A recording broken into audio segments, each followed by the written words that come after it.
नमस्कार। क्या एनडीए सरकार ने अपनी पहली अग्नि परीक्षा पास कर ली है? वक्फ विधेयक को लेकर यह माना जा रहा था कि ये एनडीए सरकार की अग्नि परीक्षा है और पिछले 11 सालों में ऐसा पहली बार होने जा रहा है। लेकिन क्या वो इस टेस्ट में पास हो चुकी है?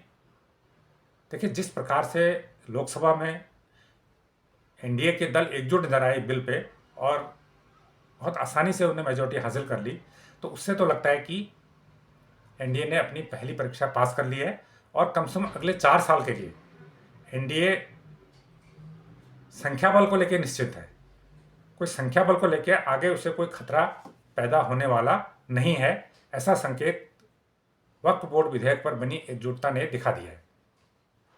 हमें यह समझना होगा कि जिस प्रकार से लोकसभा में एनडीए अपने घटक दलों के बल पर है, बीजेपी अपने घटक दलों के बल पर सरकार चला रही है, वैसे में अटकलें थी कि शायद चंद्रबाबू नायडू या नीतीश कुमार इस विधेयक से पीछे हट जाएं, क्योंकि चंद्रबाबू नायडू और नीतीश कुमार दो बड़े प्लेयर हैं एनडीए में और दोनों का मुस्लिम वोट बैंक पे होल्ड है।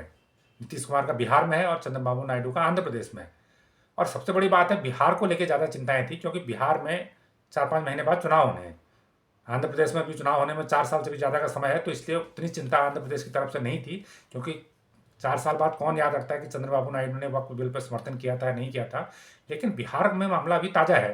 लेकिन नीतीश कुमार के स्टैंड से, जेडीयू के स्टैंड से ये स्पष्ट हो गया है कि एनडीए अब बिखरने वाला नहीं है, एनडीए एकजुट है।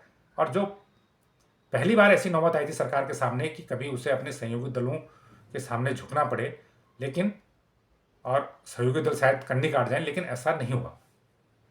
तो एक जो सरकार का एक लिटमस टेस्ट हुआ है, तो मुझे लगता है कि अगले 4 साल के लिए भी उसे मजबूत बनाएगा।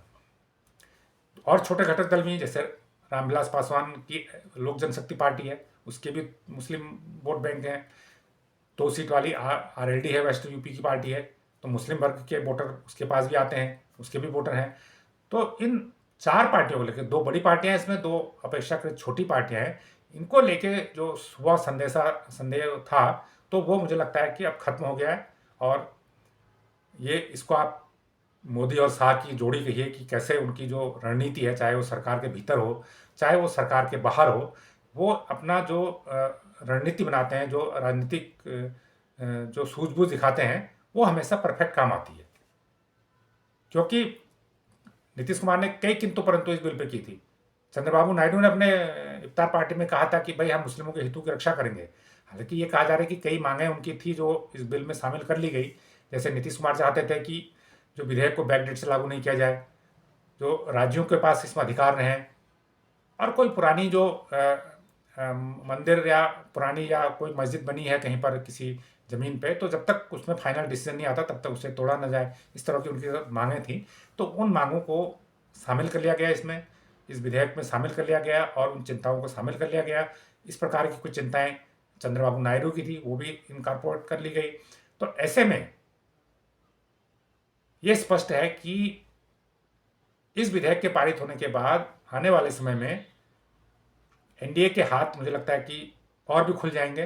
तो किसी भी कानून, किसी भी मामले में अगर उनको लगता है कि हमें निर्णय लेना है, हमें एक संसद में जाना है, तो वो हिचकेंगे नहीं, क्योंकि उनको ये क्लियरिटी है कि जो हमारे सहयोगी दल है वो हर मुद्दे पर हमारे साथ खड़े हैं।